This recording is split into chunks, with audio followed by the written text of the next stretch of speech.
It's the top of the hour, and I want to welcome everybody to Pit Stop, your fortnightly midweek rest area to refuel your drive. I'm Karen Cummins. I'm an audiobook narrator, and I'm the chief cartographer for narratorsroadmap.com, and I'm your host for Pit Stop.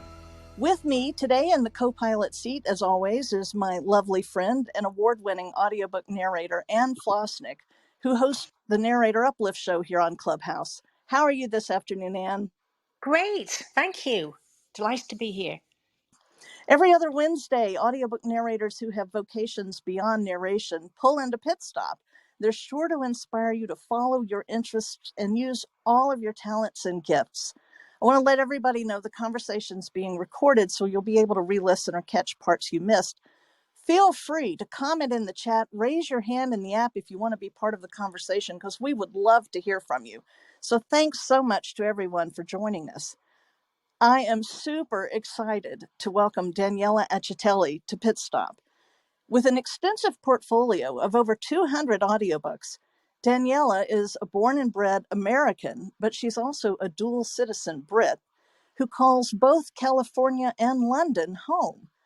Daniela works from her fully equipped home studio with authors, producers, and publishers, including Tantor Audio, Hachette UK, Harper Collins, Simon & Schuster, Brilliance, Deyan, and Dreamscape. Daniela is a classically trained actress with a strong foundation in Stanislavski, in addition to training in Strasberg method acting and Meisner. Daniela is also a trained red-nosed clown, and she has worked the boards in theater, cabaret, and burlesque for years. By day, Daniela narrates, and by night, she is the host of the hugely popular quirky YouTube show, The Narrator's Cup of Joe, where she interviews wonderful, eccentric characters from the audiobook world. So welcome to Pit Stop, Daniela. We're so thrilled you're here. We needed a Daniela fix. Yes, we did. Thanks so much for having me. I'm honored. Lovely. Well, you know, Anne and I talked with you last year on her Narrator Uplift, and I remember your father was Italian and your mother was American, and you said you spent summers in Italy where it was all balconies and cigarettes and gorgeous women and beautiful men and photographers. See, I'm so excited. I told you I can't talk. And late nights. And then we'd go back to Fresno. So tell us what that was like, living here and there and having that kind of childhood. I've kind of come to terms with that. I think over the last few years, it's come up. I think when your parents pass away, you start to you have to assess who you are, like not as their child. And Mm-hmm. I realized that having grown up with that, it was like literally a La Dolce Vita lifestyle. I mean, massive glamour and style and fashion and clothes and clubs and probably things a child shouldn't have been at. And tend to compare all the boring parts of life to the way life should be. So that's it. I still do that, but I stand by it as well. You know what I mean? Like I've accepted I'm just never going to be the girl that's going to be normal. No, boring and beige are two words that we would never use to apply to you. Thank you very much. And likewise, which is why I'm such a fan of both of you. So, what was it that you wanted to do? I know when you talk to people on Cup of Joe, one of the things I think you typically ask people is, tell me about what you wanted to do, or what was your favorite activity when you were a 10-year-old. So what was yours? I was an actress. My favorite song was I'm the Greatest Star. I sang it 24 hours a day. I was an actress. I was going to be and when you dress up at your parents' house, like our grandmother had Thanksgiving and everything, very conservative, American grandmother, and the kids would dress up. We'd all dress up in my grandmother's lingerie and do vaudeville shows by the kitchen table. Oh, wow. Yeah. Yeah, it was that was me. I was going to be the greatest actress in the entire world, and also go overseas to France in high school with my gorgeous boyfriend and look fabulous. Those were like lofty dreams, I guess. Because you didn't, did you? You didn't go overseas until you were a little older, right? I mean, Yeah, I didn't. Gutted. But I did later. I made up for lost time. well, so so you were doing acting then as a young age, and in the intro, I was seeing about Stanislavski and Meisner. So how did you get into those things? Did that come in college or Yeah, through some and other I mean, means, or? to be honest, I was in children's theater, and then in college, you know,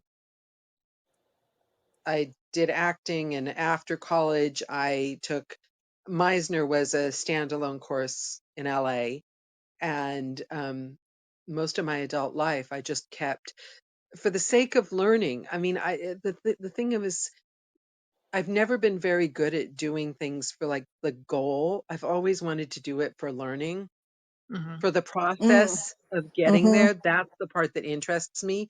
I want, I always dreamed, I read those books about actors. I never thought, like, I'm going to succeed. I didn't even know what the Academy Awards were. They just annoyed me. They preempted my TV shows. And like, I was like, Yeah, They who still are these do. people? Yeah, they still do Exactly. that. But now I can control it. Now I've got like digital. So, but to me, it was the being in it, not the being seen as successful, but the getting to do the things you want to do, getting to like people going, oh, Daniela can handle it. That's like the dream.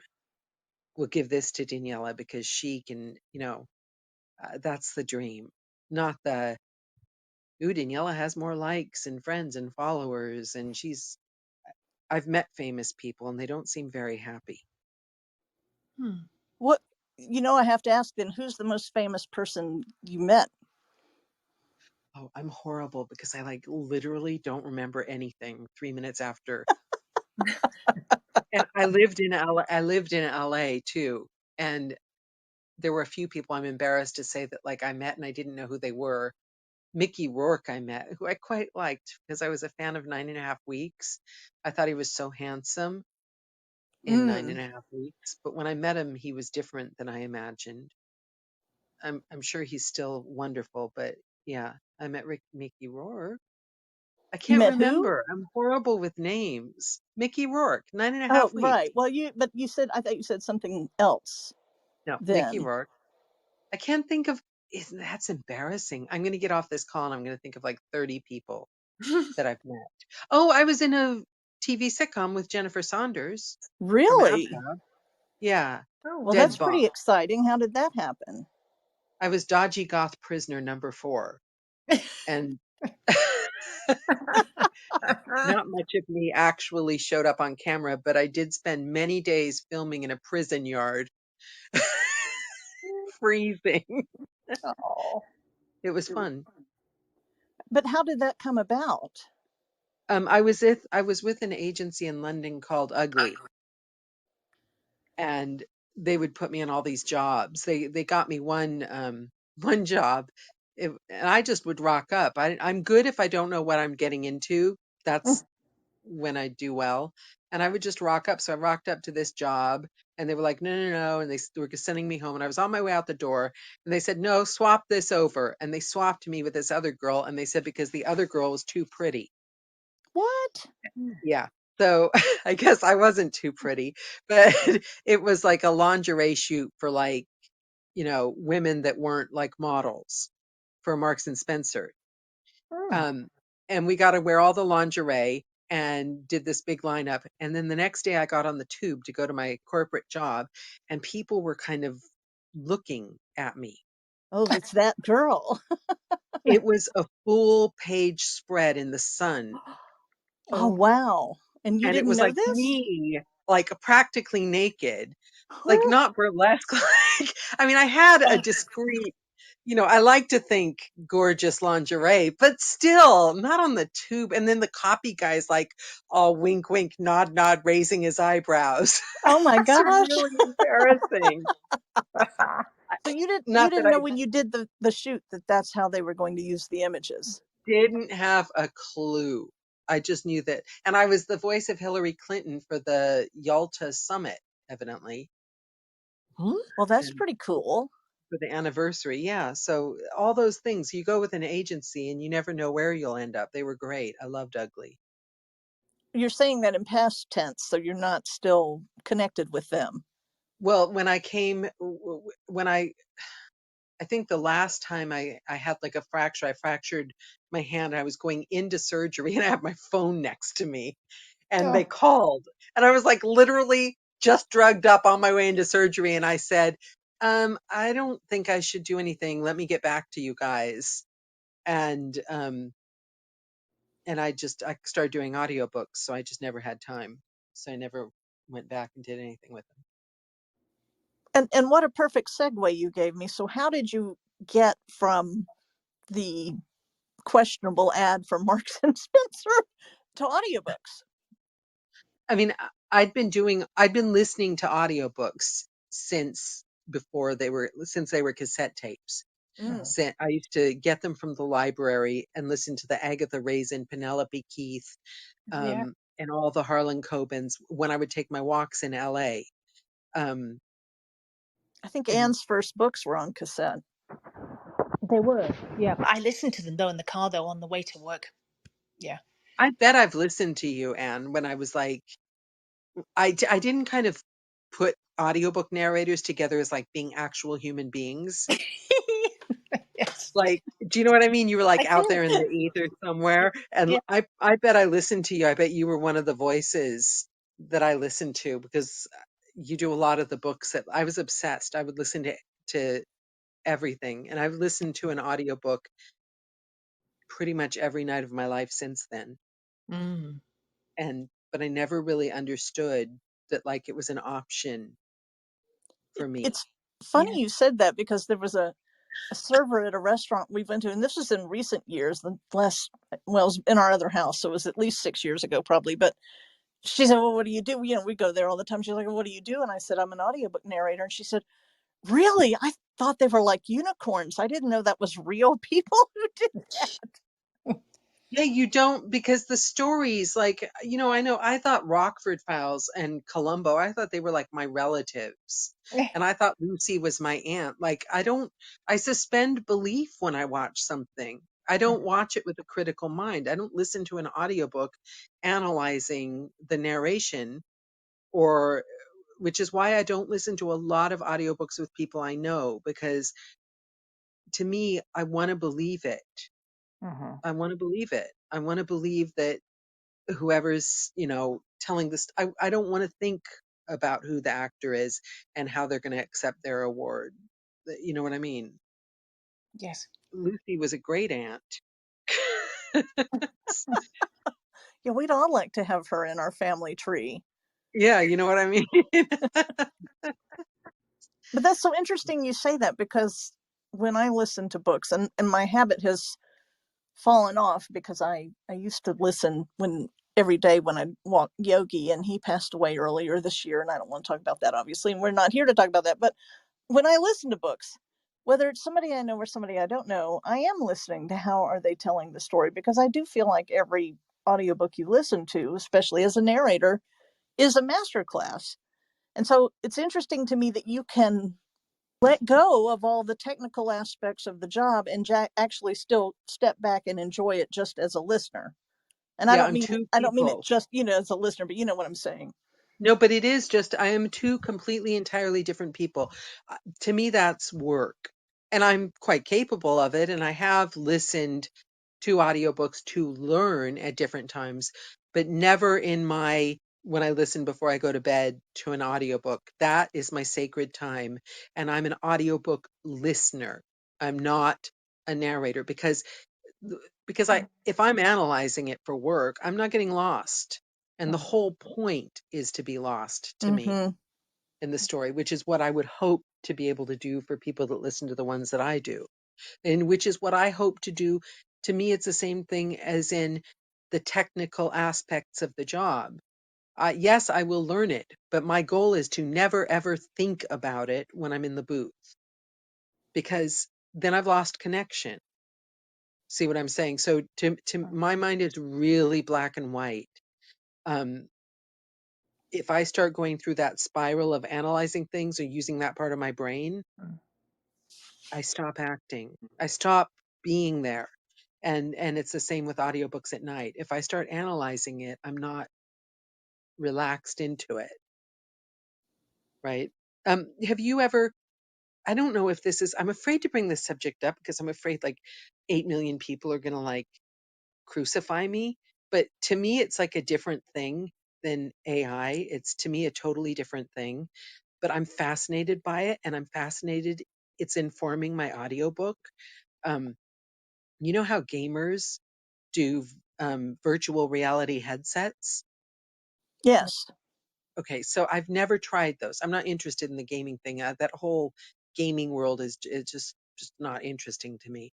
But I signed up for a trial where it's a virtual reality headset, and they run you through meditation apps, Oh. and you put the thing on, and I've never experienced, it's like I was sitting there the other day going, "Oh my God, real oh my God."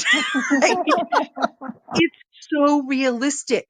You're like in a forest and you can like literally, it's every sense. It blocks out everything else. And as an adult, I think we find that harder. Yeah. Like, so it's like being a little kid again. And I think there's a way. I'm going to do the homework on this. It's like a 12-week thing, and you go through meditation while you're in this calm, peaceful surrounding. They've got sunrise, sunset. It's amazing. And if you look at virtual reality meditation apps, there's like you go to these beautiful places and you can literally almost feel the leaves under your feet. Jeepers. I've never experienced anything like it. It was like being a little kid again. It was the most freeing Mm. thing without the distraction of anything else. You're just in this like wonderland, but it's not like you see virtual reality like cartoons. It's like Real. Yeah. a Real life. real forest, a Yeah. real thing by a lake with it. And yeah, so I'm buying one the minute the trial's over, because I want to like, I think if we can like develop that focus, that ability to focus and be completely immersed in our senses Mm. and in the energy of the moment, we could do something astounding when we narrate. And I Mm-hmm. think that that's the key. That's Mm. the hardest thing for me. And I think it's the key. I was listening to January Lavoie, and I was struck by when she narrated, this was me analyzing, I meant to listen to the book, but I started analyzing the narration. She was very much pinned to the exact moment. What was the And the book? first, I can't remember. God, you guys, I'm sorry. I'm really, You like, didn't know you were going I'm to be tested on this. I Yeah. couldn't be a good name dropper if I tried, because like I can't remember Mm. anything. Deep, deep snow, I think. Oh. I might be wrong, but I think it's called Deep, Deep Snow. Mm-hmm. But and I haven't listened to the whole book, but it was just the being completely attached to that moment. And I think you lose it when you grow up, Yeah. because the world's trying to pull little pieces of you all the time. And your brain's like just frantically going, hold on. What was I doing? What was I thinking? Or maybe that's just me. But No, it's even worse now because of our fragmented attention from our yeah, computers and phones. yeah. And maybe find it a bit ironic that I'm finding my cure for being over digitized is completely digitizing. But it was astounding. It was the most joyful feeling on earth, because you're just out of the world for a few minutes. It Well, was and amazing. there are those people who don't Mm. see images. They can't actually visualize those mental images. In Yeah. fact, I even looked it up that they have what's called aphantasia because they don't Yeah. get those pictures. And Mm. I think it was Dan Musselman who, when he's retired, but he worked for Penguin Random House, and I think I'm attributing this quote correctly to him, see, I'm so excited, I told you. I think I'm attributing this quote correctly to him when he said if a narrator can run that image and that movie in their mind, then they are connected to the material. And they will be able to tell that story because they're seeing it in their mind. Yeah, And I had an experience with a multicast recently with the most amazing. Oh my God, every single person on it was amazing, and they were lovely, and the emails were brilliant. And my character was kind of paranoid and going slowly, completely losing it. And I remember I read an email after I'd finished my bit from one of the people, and I was like, "What did she mean by that?" Which what did she mean by that? And then like I got busy. And the next day I went and looked at the email. It was like perfectly fine. I realized I was feeling paranoid because you're feeling the part. And I know it sounds precious and smarmy, but isn't that what we do, right? Leave ourselves open to feel the part.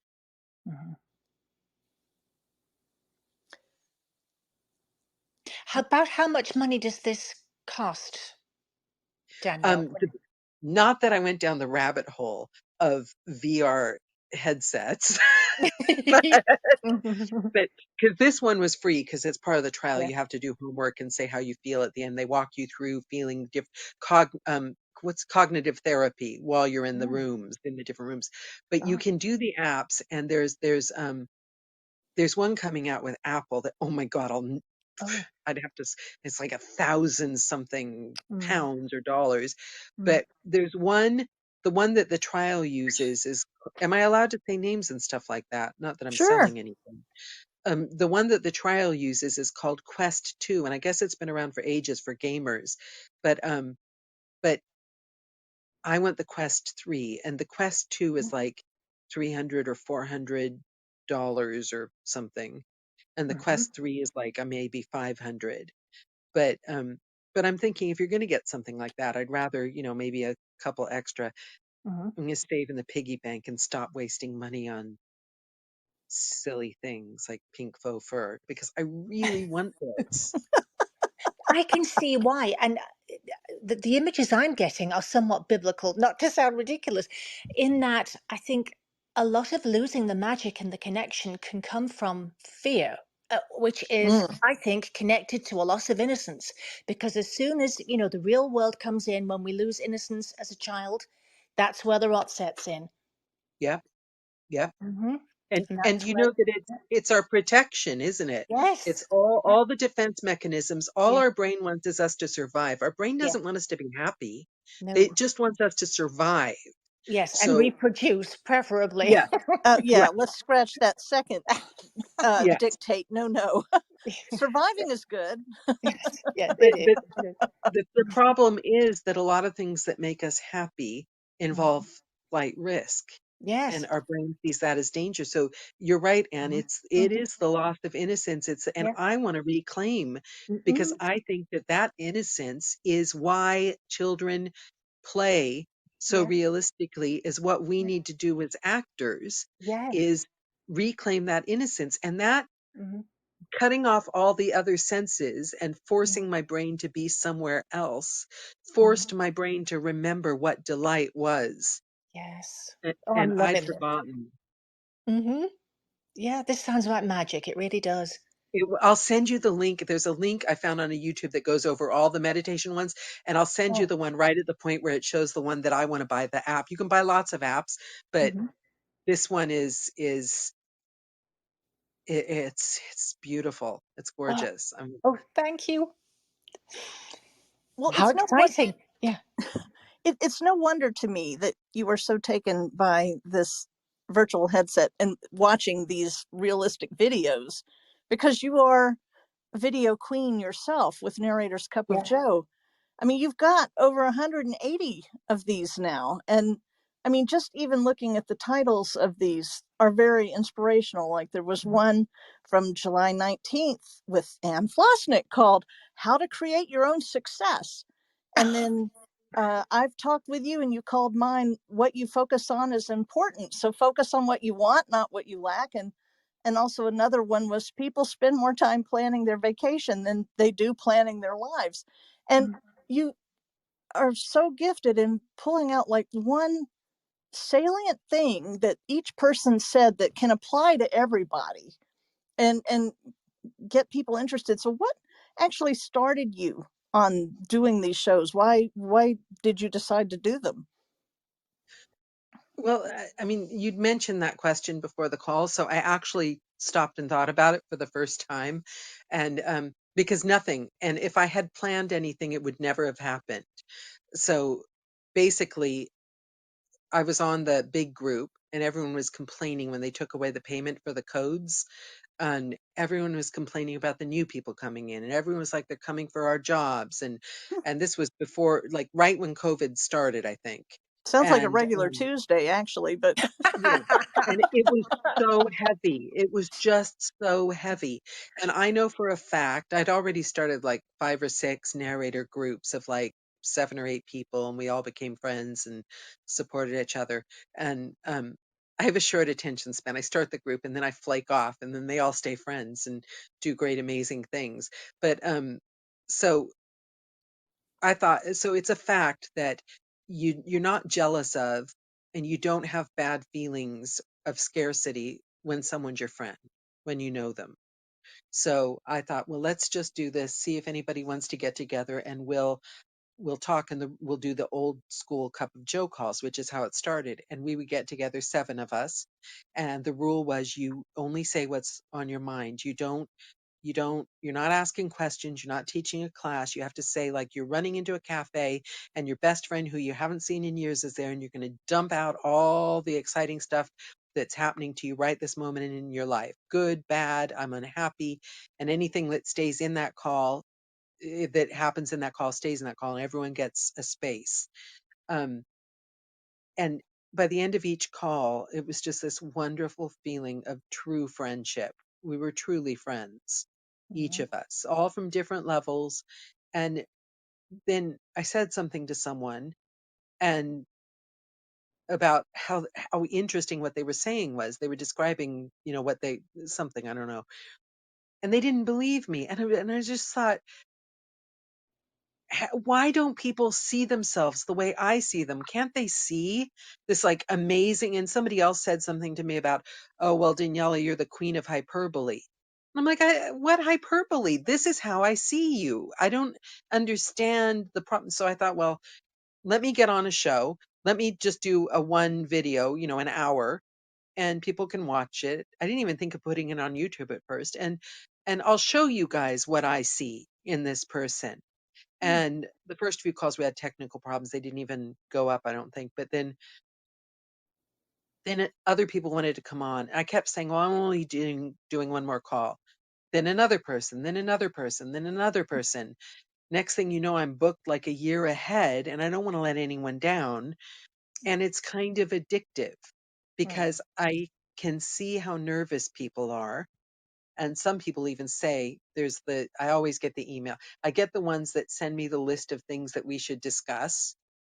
And then I get the ones that kind of reach out because they're nervous. They're like not sure what they have that to say that anyone would want to listen to. And every single time, bar none, by the end of the call, we're best friends and they're happy. And they've shared some of their energy and knowledge and wisdom, because they all have it, that profoundly touches me and changes my life. And so I've just never stopped, because each call I learn something new and become better. And I just think some people get therapists for 12 years. I just pick up random strangers. you make it sound that way, but you really are a fantastic interviewer. Yeah, gifted. Thank you. Well, but I'm not doing anything. It's in them. It's already in them. And all I'm doing is listening until that moment that they say the one special bit of wisdom or knowledge or gold that's in them. It's even in the introduction, though, Daniela. You set them up, you set everybody up for success Mm-hmm. because you've seen it. You have grasped their essence, I think, before they're even there. And then the whole thing just develops from that great footing. That's a But see, gift. I have, but I don't understand why everyone else hasn't. That's what's so weird to me. like, Mm. like, I mean, I could point to anyone and I could say, oh my God, the thing about them is, Mhm. I mean, you guys know that, don't you? You have friends where you're just like, wow. Oh yes, yeah. Right? But it's one thing though to see all that, but then you are dedicated to that, and you do it week after week after week after week, and I'm sure it's consumed a great deal of your life to the betterment of us all. But there's a price is paid for everything. And even The more of her life, because don't you edit these things Yeah. before you post them on YouTube?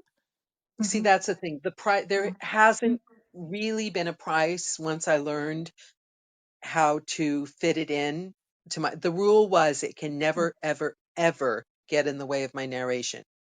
I'm a narrator first and foremost, and that comes first. And Mm-hmm. that's my focus and my priority. And so that was the rule. And, and it was all fine, but it got a bit much because the schedule got really full and I ended up doing 2 calls a week most of the summer.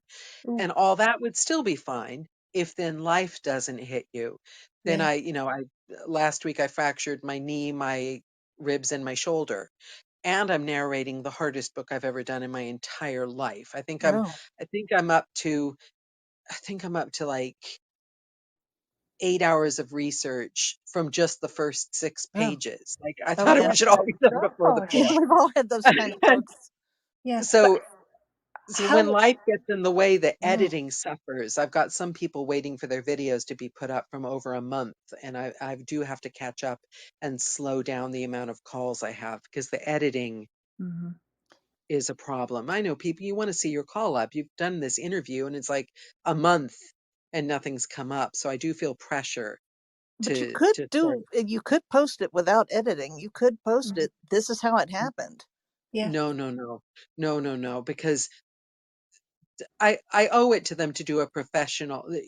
People want to be seen in the best light, and so it's got to be well edited. It's got to, and also the branding and the show and the look of the show. y- You want consistency. You don't Well, want a yeah. lack I of mean, quality. you need to add those elements, sure. But I'm just talking about like real time editing is very Yeah, tedious. it is. It's a lot. It's a lot. And when you do a call and you didn't have the best night and you worry about how you sounded, and then you have to listen to it again And again. in your Yeah. head, Yeah. but it's not about, I have to remind myself it's not about me, and people are very patient and they've been lovely and we'll have some great calls come up um when I do have time, but I have had to ask for people's patience because the narrating has to come first. Yes. It's the only thing I care about, like Yeah. basically at the end of the day. But you're giving So us a gift because for that hour or whatever, we can see ourselves in a magical light. But beyond that, Daniela, are you okay? Because tell us about being hit by that rogue on the bicycle. Are you all right? What happened? well, yeah, I mean, yeah, I think you take a I I like to take lessons away from everything that happens. Mm. And the two lessons I'm taking away from this, the one lesson was that everyone commented about the bike guy, which was lovely. Everyone was supporting me and everything. I literally hadn't given him a second thought. What I had was shocked by was the kindness of the three people that helped me. Oh God. They stopped and they helped me and they took their time and they were just lovely. And that's going to leave a lasting impression to me. The other thing is just like, yeah, there's angry people in the world. I got in the wrong place, wrong time. Guy doesn't know me. He wouldn't recognize me probably ever, and I wouldn't recognize him. It was random and it wasn't personal. But but three people, that wasn't random. They stopped. And it was hard. I couldn't get up. And and they helped me. And the friend that I messengered, I won't say names, but like, it just the people that are there to help, Mm. I think are the thing. And then the other thing I took away from it is um, the way I behave when I couldn't walk, I couldn't get out of the flat, I couldn't get to A&E because I was afraid of being taken out on a stretcher, and I was freaking out about this book and the deadline. Mm. And I have to find this is something I have to work on. I don't know the answer yet, and I need to work on it myself. I have to find a way to retain the part of me that's really proud of working hard through anything, no matter what, and not be stupid Mhm. because I'm standing there Mm. on a fractured knee trying to still work. Do you know what I mean? I And a can't. Yeah. fractured wrist, you said. Did you share this with your publisher? You Yeah, I did. did. Good. Finally, Good. somebody, I think it was Yeah. Stephanie Nemeth Parker, said to me, Mm. "You need to email them now and tell them what Mhm. happened." Yeah. Yeah. And I did, and they gave me a few extra days. And with Mm. any other book out of the 200 I've ever done, I would have been fine and I would have been done. But this book, Oh, Well, and oh.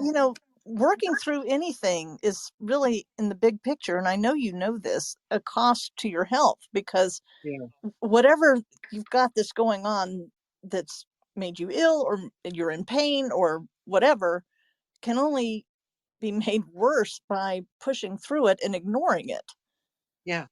And painkillers just make you like, they gave me painkillers. And I finally had to because I was shaking with it. And I took it, like, it was like codeine or something, like one night. And the next day I was like a zombie.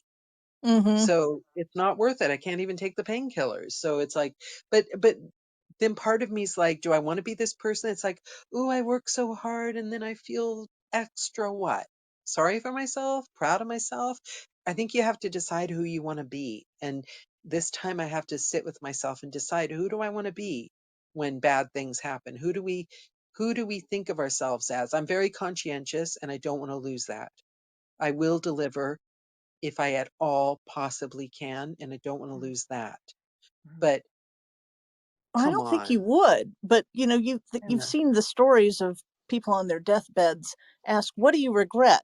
And nobody ever says, "Oh, I wish I'd done a bit more work." I mean, Mm, life is for yeah, living, and there you're conscientious and you will meet those deadlines, but you have to make allowances for things happening, and it's not good to work through pain or illness because it can only get worse, is what I think. yeah, yeah. It's a weird thing, isn't it? It's what Anne said about the loss of innocence. When you grow up, it's all on you to decide how sick is sick. Mhm. Very wise. And I wanted to go back. Laura English wanted to ask if someone can help you with the editing part of your shows. Um, yeah, part of me, I will confess in a public forum that it is bad management because I could outsource some parts of the editing, but I haven't found the time to take time to show someone else how to do it. Yeah. And the other thing is most of what I'm doing in the editing is taking out the inappropriate things that I say during the calls. And you're the only one that can decide that, right? Exactly, Yes. exactly. Oh, God. And there lies the rub. Yeah, exactly. But it's fine. It's fine. I can catch up on it. Oh, actually, Karen Cummins gave me the biggest break in my editing. Um, Mm. I shaved like 50% of the time off of it, actually. Oh, with One of your Sonics? one of your miracle hacks. Yeah, I don't do it with Sonics just because that would get really, really expensive, the amount that I have to do. But now what I do is I put the video up on YouTube, but privately so no one can see it. Ah. The minute the call's done, it automatically transcribes it. I cut and paste the transcription into Word. Mm-hmm. And then whenever I edit the call, I do a word search for edit. And I've gotten pretty good. If I say inappropriate things, I'll say, okay, I'll edit this out during the call. That Mm. gives me a timestamp. Oh. And I can just edit out all the bits where I've said that where I knew I shouldn't say something, but I did anyway. Mm-hmm. So, and just for those who don't know, Sonics.ai, and I put the link in the chat. It's actually my affiliate link, so if you use it, you get free minutes, and I do too. But it's an AI transcriber, and this is one version or one instance where I think AI is a really good thing because it can transcribe audio and video, and there are a lot of times that I want to hear the information. I want the information that somebody's presented, but I don't have the hour to sit and actually listen or watch. So I'll run it through Sonics, and then I've got the transcript and I can read it in about 5 to 10 minutes, which really, like Daniela says, shaves so much time. And Yeah. then, like with Pit Stop, I put the Pit Stop episode on Narrator's Roadmap along with that transcript because we all take in information different ways, and plus I'm able to add links to the transcript, and so it adds value that way. But anyway, I just wanted to pass that on for whatever help it can be. And I'm closely watching the clock because I know you said you're in the middle of this book and you've got to get back to it. And I'm so thrilled you could be with us today. I have a question that I call the Pit Stop Hot Seat. So this Okay. is not one of the questions that you know about. So if I gave you a penny to throw in a wishing well, what would you wish for? I might even give you a quarter. And I don't know if that would make the wish better. Good health for me and my husband. That sounds like a wonderful wish. Mm-hmm. Yeah. Or I could just get up and start walking and eating well. Sleeping well. But let's count on the wish. Well, we have talks about this all the time about manifesting things and name it and claim it and keeping focused on that goal of what you want and not. In fact, that's what I think you named my Cup of Joe call of focus on what you want and not what you don't want. Well, weirdly, I wanted to tell you this. I just never got a chance. You know that trial I said that I'm on Mm-hmm. with the virtual reality thing? I had just sent you a message saying, well, I've been reading a lot about manifesting listening, but I haven't actually tried any lately. And I'm going to like learn everything and then do it perfectly someday. But I was thinking I'm just going to manifest, and I'd been thinking that for the last like few days after I messaged you that I'm just going to manifest a perfect world where I get to escape and everything's calm. And then my friend sent me a message going, "Hey, there's this trial. There's 1 day left. Do you want to try and see if you can get in?" And this was it. And Oh literally, my it's a gosh. headset with the perfect world that lets me The escape from perfect everything. world. Wow. Like you couldn't make that up. Well, and see, that's the thing about manifesting. You can't control how it shows up for you or when it shows up for you. And things generally don't show up for us on our timeline. And they may not look like what we thought they would, and they may not come in the direction we thought they'd come. And so you have to be open to how the universe fulfills those wishes. And so, like when you first say a perfect world, well, if we actually meant this earth that we live on and all the 7 billion or however many people who are here getting together in peace and harmony, there's a lot that the universe has to do to conspire to make that happen. And I don't know if it'll can happen, and it may not happen in our lifetimes. But so the universe hears Daniela say, I want a perfect world. And what happens? But here's a virtual headset where you can have that perfect world. I mean, I Yeah, love this I'm story. I love totally this. happy with that. I mean, I just figure all the rest of those people can all get headsets themselves. This was fine with me. But I'm really curious. I'm really curious about this because I'm very type A and No, and really? I'm not gonna I might I'm not and I'm being and I mean this as a compliment, but I have a feeling that Anne might be a tiny bit type A as well. Oh, complete Um, on steroids. yeah. Yes. She's And not even going so to say tiny bit. I'm wondering how you feel because I know I know Karen is 100% right, but I find it so hard for my little type A brain to wrap around. And I'm curious how you feel when Karen reminds us that getting what you want might not be in the time you want it or in the way you expect to see it because you don't have any control over it. I How know does it to be Anne feel true. about that? I know it to be true, sadly, because she tells me that all the time, and I've lived long enough that I see it. And Well, let me just say, she tells me that now too. So she does. Go yeah, on. I I didn't drank the interrupt, but go Kool-Aid. on. Yeah, well, that's But do it. you I mean, feel like fighting against it? Do you feel like no, no, no, no, really? no. I have learned. I've learned many, many lessons. And your whole thing about manifestation, Daniela, because I remember you from when I just saw a lady that was talking about videos and calls and things, and I thought, oh, where did she come from? You know how just people just suddenly appear, and then it's like they were always here, and they become more and more and more and more and more and more and more because you were doing your thing more and more and more, and it was manifesting from your consciousness to, I'll just say, I'll be everybody, to, let me stand in for every man, because that's, I think, the way that these things work. You had kind of made a public, you must have put yourself in a public place where I could see you. You see what I mean? Rather than doing whatever you're doing. Does that make sense? Yeah, You yeah, kind of yeah. declared your intention to the universe in the fact that I saw you and heard about you, and then I couldn't stop seeing and hearing about you in the most delightful way. And I it love grew that and you it say grew and it, that. what? Sorry, I didn't mean to interrupt.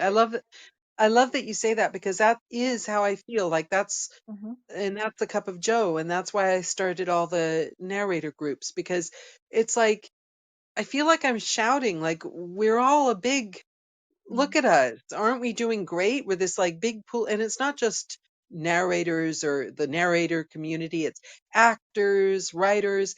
Look at us. Look what we're doing. Aren't we brave? Aren't we amazing? And then everyone's like, what? Who? What? And I feel like Yeah.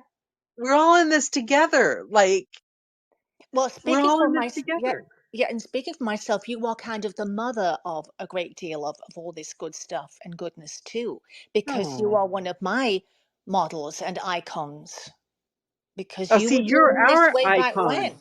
No, no, You've no, no, done no. million books though, Anne. You're like, I remember I literally almost gasped when you told me how many books you'd done.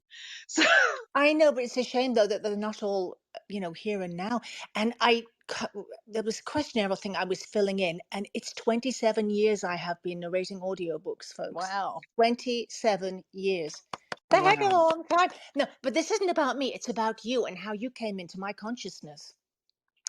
And there's just something just so extra special and magical about you when you doing things and saying things and putting out an energy that wasn't aware of before. And that's really true because she said those exact words to me. And because I'm like, what? Who were you talking about? And so she Mhm, told me all of this, and I started mhm. seeing your shows. Yeah. And so I'm a testimonial. I have a testimonial that what she says is exactly how it happened. Oh, I Because she love you told guys. me, and then I've told people, and that's how Hmm. it's gone. But it's much the same. I mean, like, I think I heard Karen's name the day I started audiobooks. I Hmm. mean, it's just like you don't hear audiobooks without knowing about Karen Cummins. I'm saying that Right. right, right? That's You so are. I'm true. so That proud is of so you. Thank true. you. And And the Anne, roadmap now, which wasn't always there, but it is now. I Yeah. know, and you guys have all these shows, and you're like, I mean, you're like the badasses of like the podcast world now. And Mhm. it's so funny because you were just like, I'm setting my intention, I'm doing this podcast now. And Yeah. now Yeah. you guys are like old school. It's Anne's like you've been show will doing it for be a years. year old in November. Yes, So yeah, already. next month she's got a year. But how Seems like many? much longer. It does. It does. How many years have you been doing your show, Daniela? More to the point. Mm-hmm. Two? Oh, it's Like got it to was, be longer than that. I think it was April 20, oh, maybe April 2020. And and you were having calls and things though before all of that, weren't Yeah, you? yeah. But Yes. just like a month before. And the thing about the Mm. calls, I mean, I had one recently, but the calls, the old school calls, they are Mm. great fun. And they're really, really something, but they're also really, really intense. Like, I feel like I need a nap for 3 days after one of those calls. Like, it's really cathartic, but really exhausting. And so it's easier for me to do the guest calls because the focus is on someone else. So when you have these calls that are so taking so much out of you, what, not to get into the specifics, but why is that happening? What's going on? It's weird because it's not so much what's said, it's that people are completely let down any defenses. They're with total strangers, but Mm. they're completely raw. Mm. And they're very good at it because I think they set, so usually somebody that's been on one sets the example and then everyone else follows, and they're completely raw and vulnerable. And sometimes they'll talk about dry spells. Sometimes they'll talk about they're so excited they've got this leap in their career, which you're like afraid to post about because you don't want to make people feel bad. You don't want to come across all the, you don't want to Mm. come across as this. All Yeah. the social media guards are off. Mm. It's, sick child. This is going on right now. I don't feel well. Can I keep doing this? Yeah. Um, I am I good enough? I've just been diagnosed with such and such. So you never know what's going to happen. Each call is different. And it feels good. It feels really, really good because you put out, you lay down what's heavy Mm. or even what's light. You bring it out and celebrate it. And it, I think it's like massive exercise for your soul, I like to think. Mm. But it is, but I don't really talk about my own stuff, but I like try to kind of interject and like manage between the people. So, but I feel like to be open to kind of like not managing, how what's the name of somebody that just, Directing, yeah, Facilitating. yeah, facilitate. Yes. facilitating, that's the Yeah. word. To be open to Yeah. facilitating something like that, you have to be open to it. You have to take on that energy. Mm-hmm. And once you take on that energy, it's exhausting. It's Yes. valuable, worthwhile, good for you, but it's really tiring. And I think that's one of your challenges, though, too. It's a gift and it's a challenge in that you're almost a psychic sponge Mm-hmm. because you are so open to all of these vibrations and sensitivities, and that is exhausting, Daniela. Yes, But it's exhausting putting in a on, good way. Yeah. it's because the rest of the world seems to have been given instruction in how to not be open. Mm-hmm. And the Mm. rest of the world has all these guards and things, and I don't have them. Right. And I don't understand them. And keeping them up or Mm. pretending that it's that's exhausting. So Mm. getting on a joke call with a stranger and just like, let's get rid of all this crap. You're you, I'm me. Oh my God, you're amazing. Look at what you've done. Mm. Mm. Tell me about it. It's so easy for me because I don't have to pretend to be like, okay, you're a stranger. I have to act a certain way around you because I don't know you very well. Mm. Do you know what I mean? I can't, Yeah. I'm not good with boundaries. And on those calls, I'm in charge, so I don't have to pretend I have boundaries.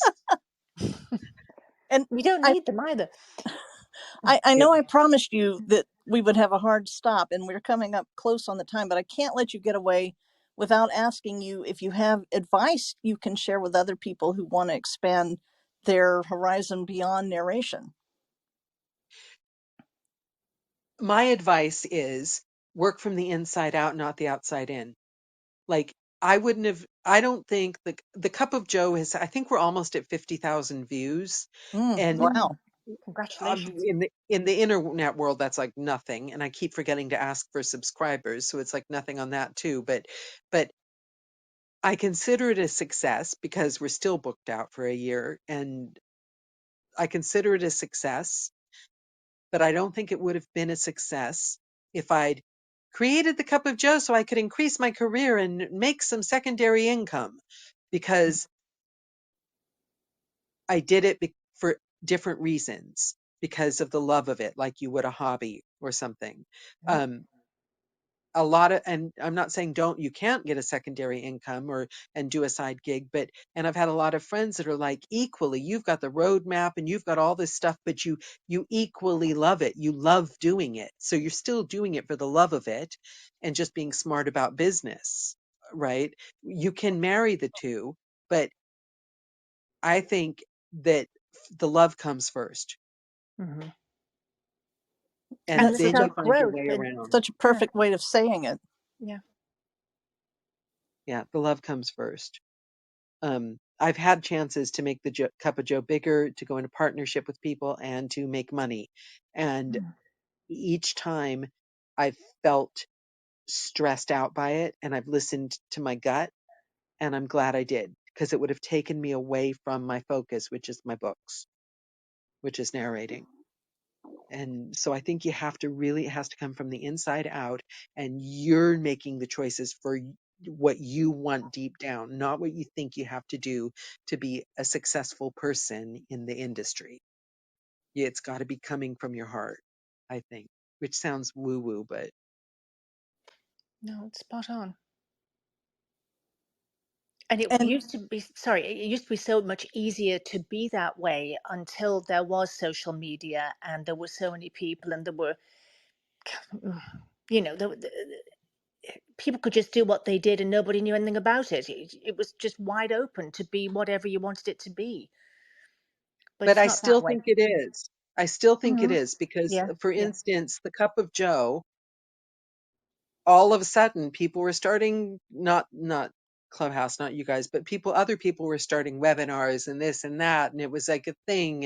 And of course, and the outside world wants you to do more of something or do things their way or change this. Hmm. And I rejected it and ignored the outside world, Hmm. and including social media. I just ignored it, and I kept doing what I wanted to do with it.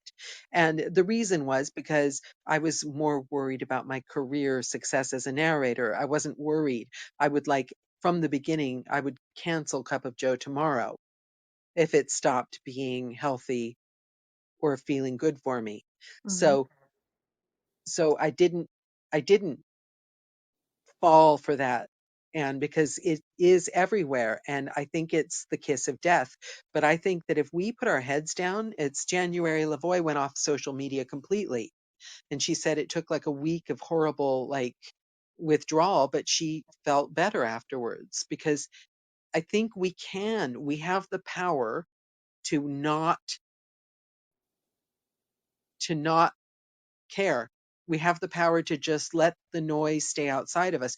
You are a veteran, well respected narrator. I mean, people bow down to someone at your level. So, but no, but it's the truth.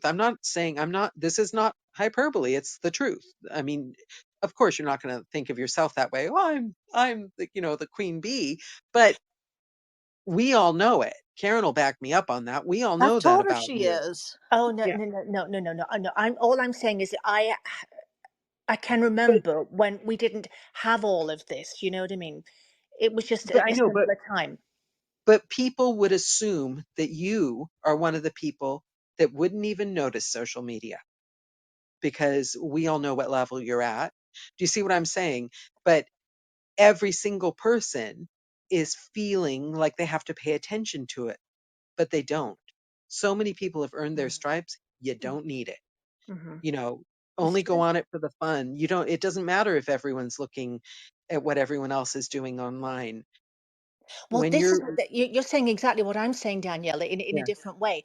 I can completely cut out social media from my life because I had a whole career before it ever was even a thing. Hmm. So, but which makes my rejection of it, if that was to be, not any great. There'd be no great price to pay for that. Whereas you've yeah. known different, and you're making different choices based in a different world than my habits and whatever were formed from, which makes your triumph all the greater. Aw, oh, That's you're what so I'm trying to. nice. That's what trying to get across to you. No, and you are the pattern for all of us. Well, I speak for myself, for my talking head anyway. You are my icon in that, 100%. See, after the first call I had with Anne, I called, who did oh, Anna. I was, because I didn't know Anne, and I met her at an APA kind of online social, and you were like, "Oh, we should chat." I'm like, "Okay." I didn't know. Yeah. I don't know anyone. As I've already said, I'm very bad with names, and so even the people I know, I'm bad with names. Took me 3 years to get Karen's surname right. Um, so so so I got on the call with Anne just because she's a really nice, fun person, and you were like, and I was like, "Oh, I don't know how do I put this?" And I remember it was you were the person that stopped me being silly, reaching out to publishers. I'm like, "How many Yeah. books do I put down? If I have this book, but mine is this book, what do I put?" And Anne's like, "I don't know." I'm like, "How many books do you have?" She's like, "Oh, 65,000." And I'm like, I never said that. "What?" I know, but it was some like really big number. And after the call, I called Anna Clemens, or I messaged Anna Clemens. I was like, "Oh my God, I just met with the nicest person on earth, and she's like done more books than any." But But it's see not what I'm about saying? that. It's no. But see what I'm saying, though? It's the Karens and the Anns of this world, And the Danielas. Yes. and the me's, that we're carving out our own spaces, Yeah. and Oh, we're decorating it the way we want them to look, that's it. with faux fur. And love the leopard. And that sounds like a great place to stop, since I did promise you we'd have a hard Yes. stop 3 minutes ago. I've got to finish this book. I'm trying to learn how to speak like the Aboriginal people speak, and nothing's pronounced the way it's spelled. The Well, Aboriginals of where, Daniela? Oh God, I don't know at this point. We're talking polyps and coral and the Aborigines, and I'm just like, Oh, I'm goodness. not a scientist, so at this point I'm just like, And this is nonfiction, obviously. yeah, this is Yeah. nonfiction. Oh, This is Jesus. nonfiction. It's a beautiful book. It's a Mm. beautiful book, but wow, this woman's got some vocabulary, Well, you will literally. too at the end of it. right. Yeah, yeah. So I'd better go devote time to it. Well, before you do, if we can have one more minute, do you have anything to plug or final words, and how should people contact you? Um, I'm on Facebook, Instagram, Twitter. I'm around. And YouTube. Yes, yeah, all over YouTube. YouTube. Come join us on a Cup of Joe call. And if you're a narrator, have you joined the Narrators Cup of Joe on Facebook? Because you get links to all the calls as they come up a few days before the call. And if you haven't joined it, why not? And that's it. You're really missing out if you don't join. Yeah. Uh-huh. And Yeah, on and that lots of videos soon to be added once I catch up. Yeah. and on that happy note, it is time for everyone to get back on the road. So we're going to conclude today's pit stop. The recording will be available on Clubhouse later today, and next week probably I'll put a transcript and the recording on narratorsroadmap.com. And Pit Stop is also available on your favorite podcast platform, including Apple and Audible. And who is coming up tomorrow on Narrator Uplift? It's Chris Chula. Oh, wonderful. Mm-hmm. I love Chris. Yeah. And I hope you'll all take another road trip with us on October 26th, when we'll talk with Andrew Tell, who's an author, narrator, and software developer. In the meantime, I hope you find joy in every journey and live the life of your dreams. Thank you again to Daniela Acitelli for this wonderful, sparkling conversation. Yay. Thank you so much, you guys. I was so honored to be invited. Oh, we love you. Yes, we Love do. you We too. love you. We Mwah. love you. Be well. Be well. Yes. Okay. Okay. And Talk to you guys later. thanks as always to Ann Flosnick for your wonderful discussions and support, and to all of you for spending time with us today. I hope you have a wonderful week, and we will see you soon.